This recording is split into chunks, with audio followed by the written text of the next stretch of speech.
Olá estudante, eu sou o professor Hercílio da Costa, bem-vindo ao meu canal. Nesse vídeo de hoje nós vamos falar sobre um grupo de filósofos que sofreu muito preconceito ao longo da história, mas que tem uma importância muito grande para a história da filosofia, para a história da educação, enfim, para a história de toda a humanidade. Hoje nós vamos falar sobre os sofistas. Se você já gostou desse tema, deixe o seu like, para não esquecer.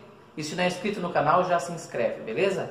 Então, antes de nós iniciarmos a nossa conversa sobre os sofistas, nós vamos fazer uma contextualização da época, tá? Então, imaginemos que nós estamos lá no século V a.C., o auge da cultura grega, a efervescência de todo aquele contexto grego, cultural, dos teatros, das tragédias gregas e tal, e nesse contexto de efervescência está surgindo a tal da democracia.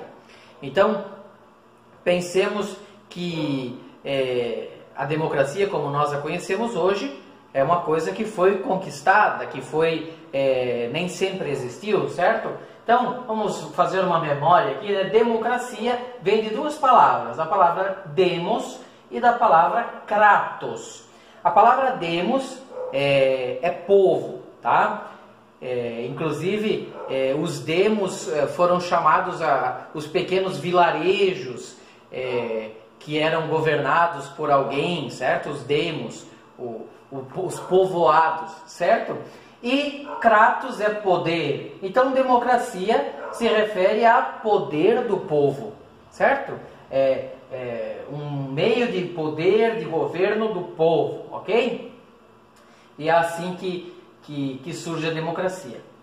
Por conta desse surgimento da democracia, os espaços públicos, as praças e tal, se tornaram eclésias, ou seja, assembleias que discutiam grandes temas, assembleias nas quais todas as pessoas, vejam só, democracia, todas as pessoas tinham voz, tinham vez. Claro que não é uma democracia plena como nós a conhecemos hoje, né? Quando eu falo de todas as pessoas, estou falando de todos os homens do sexo masculino, que eram livres, que não eram escravos, ok? Mas todos esses homens livres tinham voz, tinham vez, poderiam falar nas assembleias, poderiam sugerir temas, poderiam discutir, poderiam discordar, argumentar, construir argumentos para vencer os seus opositores de ideias. Inclusive a palavra eclésia, que é a assembleia, é a palavra de onde deriva a igreja, certo? Igreja, nós temos aí no nosso contexto cristão brasileiro, as igrejas se referem a essa palavra eclésia. Por isso que tem muitas igrejas que o nome é Assembleia de Deus, Assembleia do Povo de Deus, ou coisa do tipo, porque vem de eclésia, igreja, certo? Por conta disso, por conta dessas eclésias que se tornaram as praças públicas, dessas discussões filosóficas, discussões políticas ali, surgem os sofistas. Por quê? Porque muitas pessoas gostariam de colocar as suas ideias nas eclésias, nas praças públicas, nas assembleias, mas não sabiam falar em público, não conseguiam construir os seus argumentos, não conseguiam defender as suas ideias. Aqui então surgem os sofistas, profissionais da filosofia, aqueles que ganhavam dinheiro em troca do seu ensino. Eles ensinavam as pessoas a filosofia, ensinavam as pessoas a gramática, ensinavam as pessoas a falar em público, as técnicas de oratória, e ganhavam dinheiro em troca disso. A palavra sofista, então, vem de sofós, sabedoria. Então os sofistas eram os sábios, certo? Diferente dos filósofos, dos amigos do saber, dos amigos da sabedoria. Os sofistas não, eles eram os sofós, eram aqueles sábios, aqueles que sabiam, se declaravam assim. Inclusive aí receberam muitas críticas, principalmente do lado socrático ali de Sócrates, Platão e todos os filósofos discípulos de Sócrates. Por quê? Primeiro porque eles se declaravam os sábios, né? Já não eram mais os filósofos, eram os sofistas, eles eram os sábios. E a outra crítica é porque eles cobravam pelo seu ensino. Para os filósofos socráticos isso não podia acontecer. E outras críticas feitas também.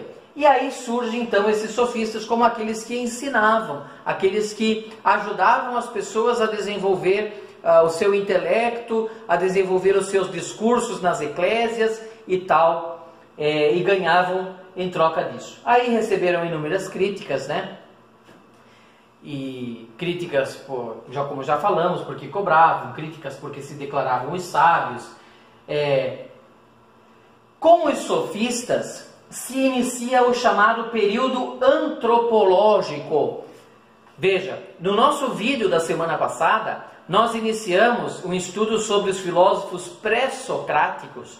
E nos filósofos pré-socráticos nós vimos que nós os podemos chamar também de filósofos da physis, filósofos da natureza ou filósofos da cosmologia. Portanto, esse período ali pré-socrático é o período da filosofia cosmológica, o período da cosmologia ou o período da filosofia da natureza, porque os filósofos se preocupavam com a physis, se preocupavam com a natureza, com o universo, com a arqué, que nós vimos na semana passada, a arqué que seria o elemento essencial de todas as coisas, do qual todas as coisas partiram. Então os filósofos da natureza se preocupavam com isso. Já os filósofos deste período aqui, o período antropológico, veja só, antropos é ser humano e logia é o estudo, o raciocínio, o logos disso, né? Então o período antropológico é o período do ser humano no centro. Então a filosofia começa a se preocupar com questões humanas. Por isso que nós falamos de democracia, por exemplo. Aí se começa a falar de virtude, se começa a falar de convivência humana, de democracia, de Estado, de governo e tal, porque o ser humano passa a ser o centro da filosofia nesse período antropológico. Com os sofistas também acontece a relativização da verdade. Quando a gente fala de verdade, nós temos lá dogmatismo, ceticismo e relativismo. O relativismo, para quem já viu aí outros vídeos no canal, quando a gente fala de verdade, lá na playlist sobre verdade tem essa diferenciação entre dogmatismo, ceticismo e relativismo. Mas brevemente, o relativismo é a crença que existem verdades, mas essas verdades não são absolutas. As verdades variam de sujeito para sujeito, de circunstância para circunstância. Então, com os sofistas, eles colocam essa relativização da verdade, ou seja, a verdade pode variar de acordo com a situação, de acordo com o indivíduo. Se alguém acredita plenamente numa coisa, ela pode ser diferente em outros pontos de vista. Cada ponto de vista é visto de um ponto. Por isso aqui, os sofistas também receberam muitas críticas, porque os filósofos socráticos, ali Sócrates e seus discípulos, acreditavam em verdades absolutas e buscavam a verdade de forma absoluta, e criticavam os sofistas por conta disso. Alguns sofistas que se destacam, né, Protágoras, Gorgias, Pródico, Hípias e todos os outros, mas assim, a gente precisa entender que os sofistas tiveram uma importância muito grande na história da filosofia, principalmente por essa virada de mentalidade ali, né?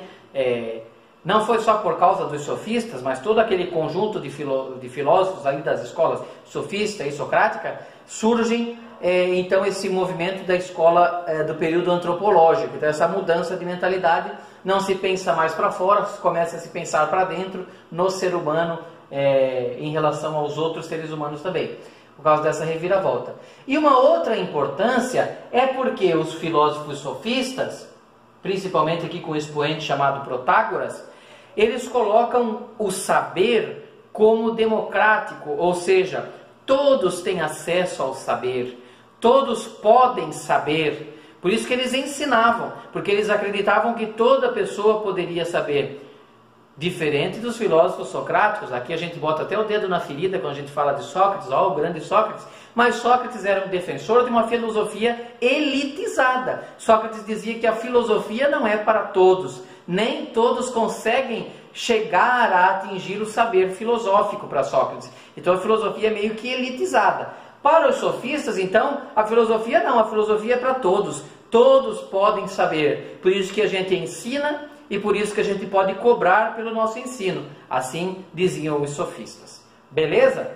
Se você gostou desse vídeo, deixa o seu like. Se não é inscrito no canal, já se inscreve, isso ajuda a gente. Beleza? Um abraço, até a próxima. Valeu!